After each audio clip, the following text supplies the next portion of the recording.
এই নিয়ম সোয়ার মাসটা আমরা বিশেষ করে ব্রতটা করি মাকে দেখে। মা কত সুন্দরভাবে সেবা পরিপাটির মাধ্যমে ভগবানকে সন্তুষ্ট করার এক অভিনব পদ্ধতি মা আবিষ্কার করেছেন, জগৎকে শিক্ষা দিচ্ছেন। দেখো, আমরা ওই নিয়ম সেবার মাসটা মা যশোদাকে গুরুরূপে গুরুর আসনে বসিয়ে আমরা ব্রত করি। এটা হয়তো আমরা জানি না। দামোদর মাস এই জন্য শ্রেষ্ঠ। যশোদা, এই যশোদা নামটা কেন দেওয়া হয়েছে আগে একবার হয়তো বলেছিলাম।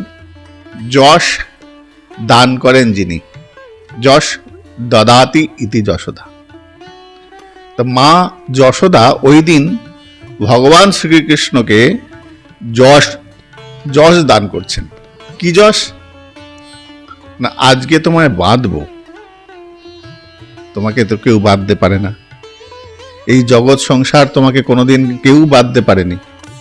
আজকে আমি বেঁধে দেখাবো তোমাকেও বাঁধা যায়, তোমাকেও যে বাঁধা যায়, তুমিও যে বন্ধনে আবদ্ধ হও, এটা প্রমাণ করার জন্য মা প্রচেষ্টা করছেন।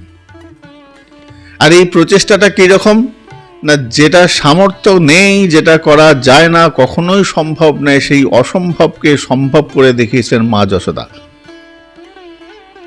তাহলে যশ কোনটা হয় না, যেটা সামর্থ্যের বাইরে গিয়ে কোনো কিছু করাকে ওটাকে যশ বলে। তো মা যশোদা ওই গোবিন্দরূপী যে বিরাট পুরুষ ভগবান, সেই ভগবানকে, পরমাত্মা ভগবানকে বন্ধনে আবদ্ধ করেছেন, এই জন্য যশোদা।